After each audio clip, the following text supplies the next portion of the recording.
بمولاي نجل مالك ربيعنا سيدي سعادة طول إلهي حياة شيخي بالأمن والخير والسلامة فاحفظه يا ربي من شرور واكرمه بالشرف في الرسالة kẹ́mi bàbá wa ogun kí wọ́n ó sì pẹ́ láyé àlàáfíà ara kò fi ṣèkẹ́ fún wa.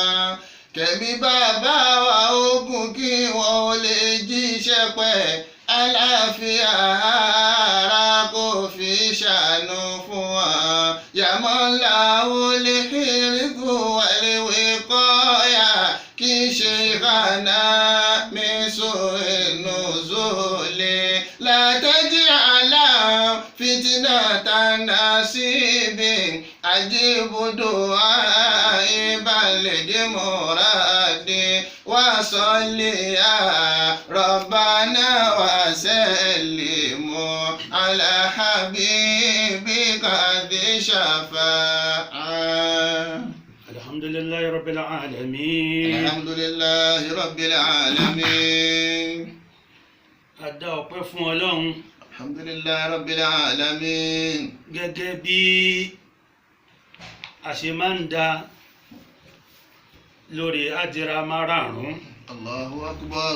Tí Ọlọ́run bá fi pamọ́ tó ṣókùnkùn sí ọ̀pọ̀lọpọ̀ ẹ̀dá tó hàn kedere sí àwọn tí Ọlọ́run bá fi ṣe àwòlẹ́yàwó rẹ̀.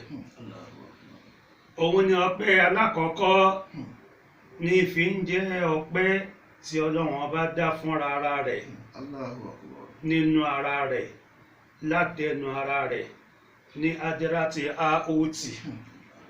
Alhamdulillahi Rabbil Alamin. Alhamdulillahi Rabbil Alamin. Ní ti ọpẹ́ ẹlẹ́ẹ̀kejì tí ó máa jẹ́ ọpẹ́ tá a dá fún Ọlọ́run bá nínú adirati láòtì rẹ̀.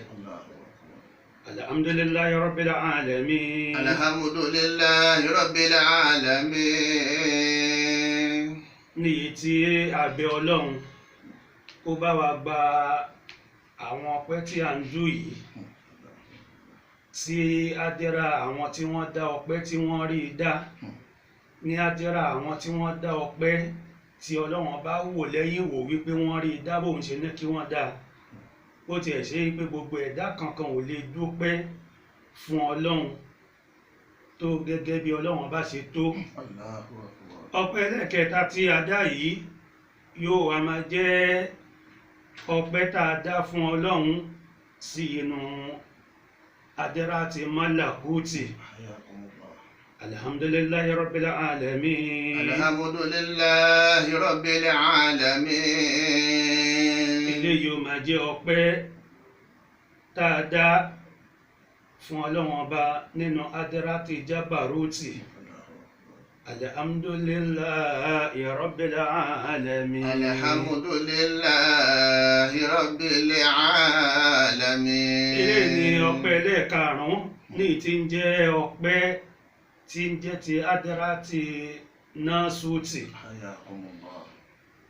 Ní òní nǹkan kékeré náà ni ohun tí a pe àkíyèsí ara wa sí, gẹ́gẹ́ bí a ṣe sọ ní ọ̀sẹ̀ tó lọ wípé fawqa kulli zi ilmin alim. Gbogbo ẹni tí ó mọ̀ náà ni Ọlọ́run bá tún ní kí àwọn tí wọ́n mọ̀ jù lọ tán mọ̀ jù lọ nígbà ìníye kí wọ́n máa bẹ níwájú rẹ̀ kán máa bẹ lókè rẹ̀. Ẹnìkan ò mọ̀ tán, gbogbo wa pátápátá aláìmọ̀lá jẹ́ nínú mọ̀ Ọlọ́run. Kullu man yadda'i bil ilmi ma'rifatan arafta shay'an wa ghabat anka ashiya'u. Ohun tí wọ́n wí ni pé ká sọ fún gbogbo ẹni tí bá ń pe àpèmọ́ra mímọ̀, tí ń pàpèmọ́ra mímọ̀ yí pé mo mọ̀. Ẹ jẹ́ kó yé wípé nǹkan tí ń jẹ́ mímọ̀ ohun tó fẹ́ lọ gbáà ni. Arafta shay'an nǹkan ẹyọ kan ṣoṣo ni wọ́n mọ̀ o máa rántí pé gáà bá ti àǹkà àṣìyà o àìmọye nǹkan ló pamọ́ fún ọ tí o mọ̀ lápèjúwe béèyàn bá ní òun mọ̀ nípa iṣẹ́ bíríkìlà tí ò bá ti mọ̀ nípa iṣẹ́ wẹ́dà ńkọ́ aláìmọ̀ ní àárín ibẹ̀ yẹn béèyàn bá ní òun mọ̀ nípa òyìnbó sísọ bí ò bá ti mèdè lárúbáwá sísọ aláìmọ̀ kan lọ jẹ́ láàyè ibẹ̀ yẹn bí gbogbo ẹ̀ ṣe wá lọ bó ṣe wá lọ nìyẹn lórí àwọn nǹkan tí a gbìyànjú láti fẹ́ máa pe àkíyèsí ara wa sí nínú àwọn tí ń bẹ nínú Kùránì láwọn tó jọra wọn tí è sì ṣe kankan náà òun ni ó jẹ́ ká lọ síbi gbólóhùn bíi méjì mẹ́ta àbí iye tí Ọlọ́run bá ní kalẹ̀ ìyànnàná rẹ̀ ní òní ìròbí tí Ọlọ́run bá ti lo la yukallifu Allahu nafsan tí méjèèjì jọra wọn ní lílò tí í ṣe kankan náà. A'udhu billahi minash shaitanir rajim bismillahir rahmanir rahim. Fawajada abdan min ibadina ataynahu rahmatan min indina wa 'allamnahu min ladunna ilma. La yukallifu Allahu nafsan illa wus'aha. لها ما كسبت وعليها ما اكتسبت ربنا لا تؤاخذنا إن نسينا أو أخطأنا ربنا ولا تحمل علينا إصرا كما حملته على الذين من قبلنا ربنا ولا تحملنا ما لا طاقة لنا به واعف عنا واغفر لنا وارحمنا أنت مولانا فانصرنا على القوم الكافرين. سورة البقرة. èyí tí ń bẹ nínú Suratul Baqara wọn ni ta kọ́ fẹ́ ṣàlàyé ṣáájú gbogbo ń tà kalẹ̀ yìí yóò máa jẹ́ àdúrà fún àwa tá a kà àti gbogbo ẹni tí ń gbọ́ àti gbogbo ẹni tí ó máa wò ó. gbólóhùn tí a fẹ́ tún níbẹ̀rẹ̀ rẹ̀ kò ju nafsan tí ń bẹ nìkan lọ. La yukallifu Allahu nafsan illa wus'aha.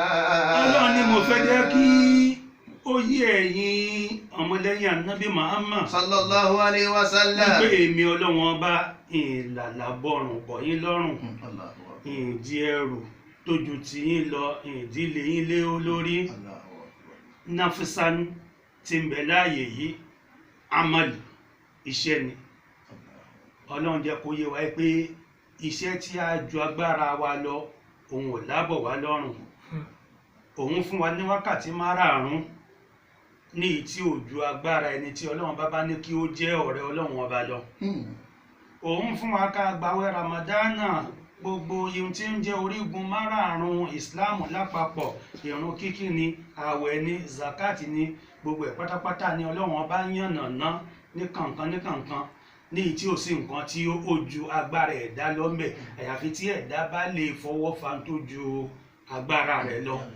nafsan tọ́lọ́wọ́n bá lò níbẹ̀ yẹn òun ni amal iṣẹ́ ni ìdíṣẹ́ tí ó jù yín lọ lé yín lórí nafsan tẹ́lẹ̀ kejì òun là á lọ Suratu Talaq. èyí tí ń bẹ nínú Suratu Talaq. La yukallifu Allahu nafsan illa ma ataha sayaj'alu Allahu ba'da usrin yusra. eléyìí tí Ọlọ́run bá mú wá yìí òun ní tí ó máa ń wáyé láàrin lọ́kọ-láya láàrin fámílì láàrin ẹbí al-usratu tatakawwan min al-abi wal-ummi ohun tí ń jẹ́ ẹbí ó bẹ̀rẹ̀ láti orí bàbá àti ìyá kan tán fẹ́ra wọn látorí àwọn méjèèjì ni ẹbí ó ti máa tẹ̀síwájú lórí pé wọ́n bẹ̀rẹ̀ sí ní bímọ ìlànà Ọlọ́run ní láàrin lọ́kọ láya ìyàwó kan ló fẹ́ ni ìyàwó méjì ló fẹ́ ni ọlọ́run ní òun ò lálàbọ̀run tó ju agbára rẹ lọ, òun ò lálàbọ̀run kankan níyì tí agbára rẹ ò ní ká, tí ipá rẹ ò ní ká, òun ò láàbò ọlọ́run. So nafsan tọ́lọ́wọ́n bá ń sọ níbí náfàkọ̀ ni Hayakumullah. ní ná ìhun téèyàn ó máa ná fóbìnrin ní jíjẹ, ní mímu, ní lílò, ó ti yé. Kì í ṣe pé kọ́ náà fẹ́ tẹ́ obìnrin lọ́rùn kọ́ lè nawọ́ sí ìhun tí agbára rẹ̀ ò ká, ìhun tí ò lè ṣe. Bẹ́nìkan bá ra mọ́tò fún ìyàwó rẹ̀, ọlọ́run tí ò ní kí àsìkò tó tí wọ́n ra mọ́tò fún ìyàwó rẹ̀, kò wá ní pa pé o fẹ́ tẹ́ lọ́rùn, kò ní pa pé ọlọ́run bá ní ká tẹ́ ìyàwó wa lọ́rùn, ọlọ́run bá ní ká ṣe dáadáa. Ó ṣe dáadáa fún ìyàwó rẹ̀ níwọ̀nba tọ́kọ rẹ̀, níwọ̀nba agbára rẹ̀ ni.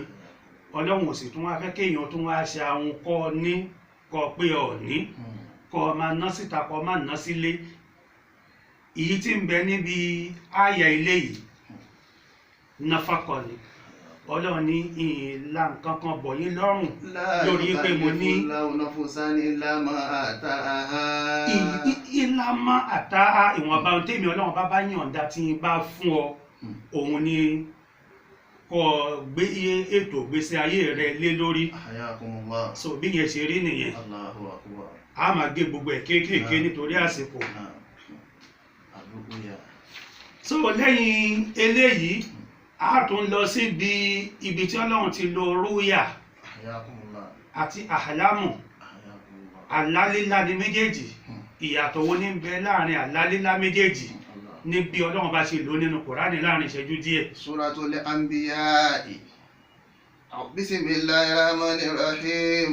Bal qalu adghathu ahlamin bal futarahu bal huwa sha'irun falyatina bi ayatin kama ursilal awwalun. Eléyìí tí a kọ́kọ́ fẹ́ fi bẹ̀rẹ̀ ní àárín yìí, òun ni ọ̀rọ̀ burúkú tó jáde lẹ́nu àwọn kèfèrí sí Ànábì wa Muhammad Sallallahu alayhi wa sallam. nígbàtí Ọlọ́run bá ní kí òun ṣe ńlá bẹ̀rẹ̀ sí ní jíṣẹ́ fún wọn. Ìhun tí wọ́n wí ńjọ́ náà ni wípé Bal qalu adghathu ahlamin. lẹ́nu wọ́n ní bóyá Ànábì ń bẹ lórí oorun, bóyá Ànábì ńlá là burúkú lọ́wọ́. Ìhun tí wọ́n wí ńjọ́ náà nìyẹn. Wọ́n ní bóyá ńlá làkàlà. Àhàlámì òun ni àlá téèyàn ó máa lá. Ó bẹ̀rẹ̀ láti àlá kéèyàn ó lálàá bóun bóbìnrin sùn kó dà nǹkan sára. Abẹ́ àhàlámì nírú àlá ilé yóò máa bọ́ sí. Irú rẹ̀ ni fíkíù ń sọ wípé man nama fi nahari Ramadan, man nama fi nahari Ramadan, ẹni tí ó sùn ní ọ̀sán àwẹ̀ Ramadan, wà tálàmà bìmánà wàráà wà ìtálàmà, ẹni ọ̀hún wá lálàá ànáhù áó wà lámà ìstáìkọzà rá almaniya, nígbàtí ẹni yìí wá jí rá almaniya, ó wá rí nǹkan ọmọkùnrin fi jasadihi. Fíkíù jẹ́ ká mọ̀ wípé àwẹ̀ rẹ̀ ò bàjẹ́, kò sí nǹkan kan tayọ wípé yóò wẹ ìwẹ̀ jánábà ni, nípa pé kò ní ìkápá ẹ̀mí ara rẹ̀ nígbà náà, yóò máa bá àwẹ̀ rẹ̀ lọ. Èyí tí ó wá jẹ́ ti àhàlámì tá ń sọ yìí, òun ni bàbá yìí sọ nínú Lam Yahtalum. Lam Yahtalum qattu taha mutlaqan abada wala tatabasilan fi mada zamani. Òun ni bàbá yìí ń ṣàlàyé pé Ànábì Muhammad Sallallahu Lam alayhi wa sallam. Yahtalum. Lam Yahtalum qattu taha mutlaqan abada. Ànábì ò lálàá wípé egun lé òun rí. Sallallahu alayhi wa sallam. Ànábì ò lálàá wípé wọ́n so òun mọ́lẹ̀, wọ́n nà òun lẹ́gba, wọ́n jọ òun gbọ́ngbọ́rí. Lam Yahtalum qattu taha mutlaqan abada. Ànábì ò lálàá wípé òun sùn, òun bóbìnrin sùn, òun dà nǹkan sára rí. Gbogbo eléyìí pátápátá nínú àwọn àlá tí wọ́n fi ròyìn ànábì pé ànábì ò lárú rẹ̀ rí nìyẹn ànábì ò lárú rẹ̀ rí. Balikọ́lù àdìgàtò àhàlámì. àwọn máa ń sọ lẹ́nu wọn níjọ́ náà wípé ànábì ń bẹ lórí ojú oorun ńlá láburúkú lọ́wọ́. Balifutara. wọ́n ní gbogbo ń tà ànábì ń wí wọ́n ní àdáparọ́ ni. Balihu aṣáìrò. wọ́n ní kò sí nǹkan kan táwọn rí ànábì sí lọ́dọ̀ táwọn tayọ wípé akọrin ni ànábì jẹ́. Fálíyàtìná bí áyàtì kàmá òrìṣì lálẹ́ àwàlò. wọ́n ní ẹ sọ fún kó lè mú àwọn àmì wá àbí kó gba àwọn àmì wá ní àtọ̀dọ̀ ọlọ́run ọba rẹ̀ tó ní rán òun iṣẹ́ kàmá òrìṣì lálẹ́ àwàlò gẹ́gẹ́ bí àwọn ẹni ìṣáájú náà ṣe mú àmì wá. ọ̀rọ̀ tí àhálámìlà sọ yẹn aláburúkú ní máa ń bẹ lábẹ́ bẹ́ẹ̀. Yá ayyuhal malau afutuni fi ru'yaya in kuntum li ru'ya ta'burun. Qalu adghathu ahlamin. ọ̀rọ̀ àlámì yìí náà. Wa ma nahnu bi ta'wilil ahlami bi'alimin. àhálámì tí ń bẹ níbí òun ni àwọn ibi tí àlá burúkú àti àlá dáadáa ti máa ń dàpọ̀. Suratu Yusuf. Suratu Yusuf lélẹ́yìí kí ló wí. Yá ayyuhal malau. nígbà tí ọba nóun lálàá tán wá ní kí wọ́n pe àwọn tí wọ́n ń tú àlá ọ̀rọ̀ ń bẹ ń bẹ rẹpẹtẹ. Afutuni fi ru'yaya. ó ní kán pe àwọn tí wọ́n lè bóun tú àlá òun wá. In kuntum li ru'ya ta'burun. tó bá jẹ́ pé gbogbo yìí ẹ bá mọ̀ nípa bí wọ́n ṣe ń tú àlá. Qalu adghathu ahlamin. àdìgásù àlámì tọ́lọ́run lò nínú Anbiya'i irú rẹ̀ náà ni ó ń bẹ nínú Yusufu yìí.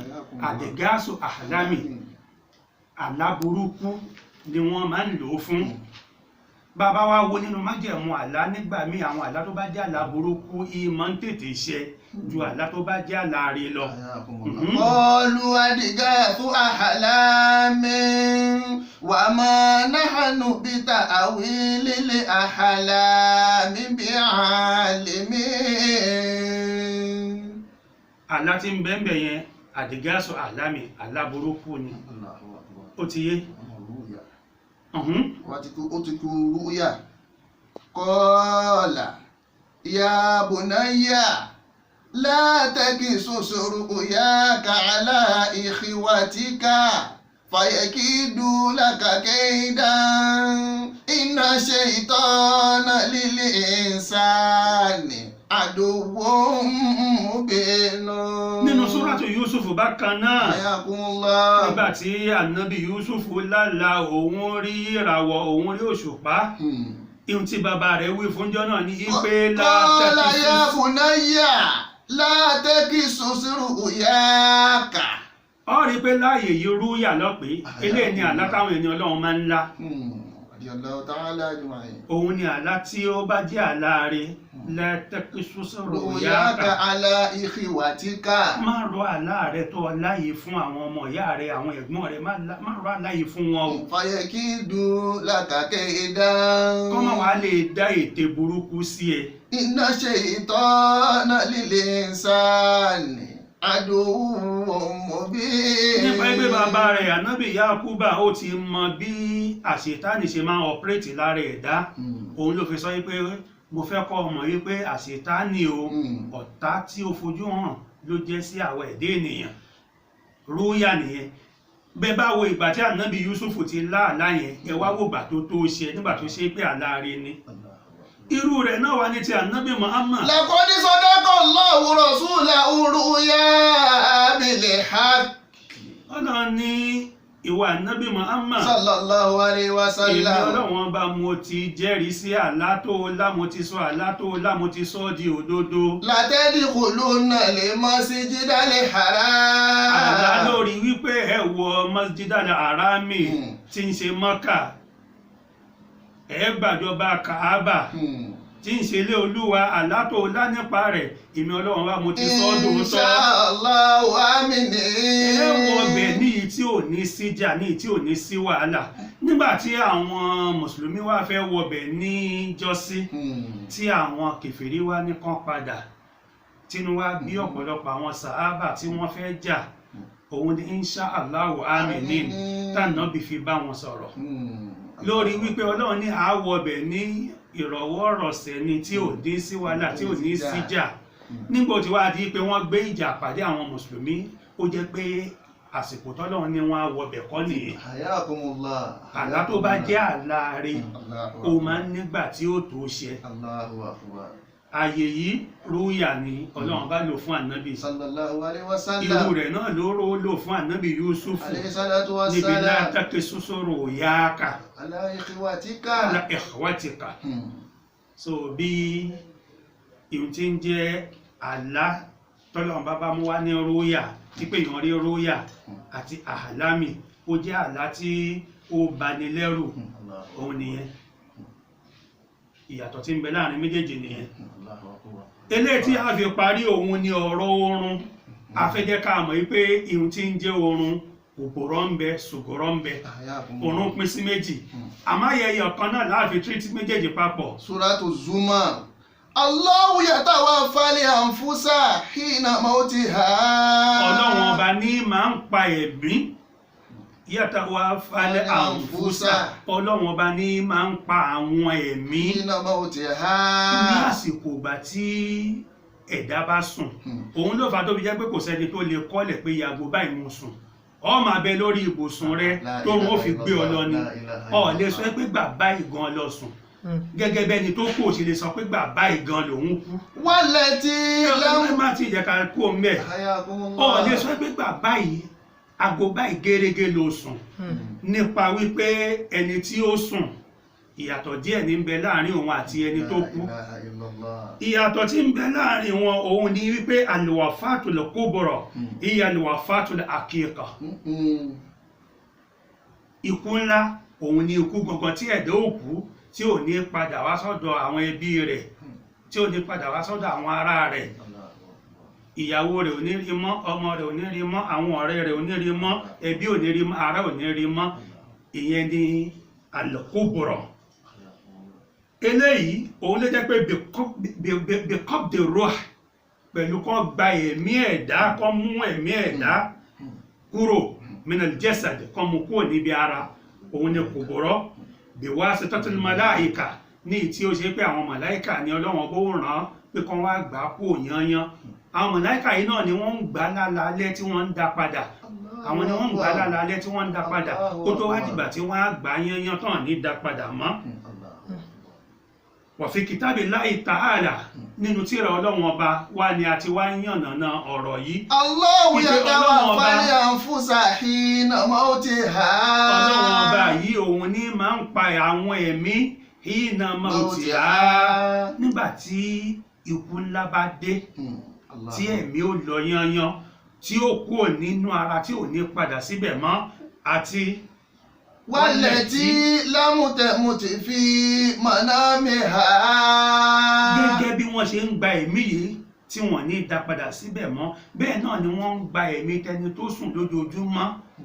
Wallati lam tamut fi manamiha. ẹni tí ò tí ò kú yanyan ẹ̀mí tí ó máa kó ònú ara ẹ̀ yóò máa padà síbẹ̀. Fayumsiku allati qada alayha al-mauta. Àyá yìí ló jẹ́ ká mọ̀ wípé ó rọrùn kí ẹ̀mí ẹni tó sùn àti ẹ̀mí ẹni tó kú kí wọ́n pàdé ara wọn. bẹ́ẹ̀ nìkan bá wá sọ pé òun pàdé bàbá òun lójú oorun òun pàdé ìyá òun pàdé àbúrò òun báfà kan bá wá sọ fún ẹ pé irọ́ ni àṣetánì lórí ó yẹ kó o mọ̀ wípé ó níbi táfà yẹn mọ nínú ìmọ̀ ni. Allahu akbar. a dá ilé ìdúró a máa kọ̀ntínú lórí tọ́pìkì yìí gangan tí ó bá dijọ́ mẹ́jọ pẹ̀lú ògo Ọlọ́run. Allahu akbar.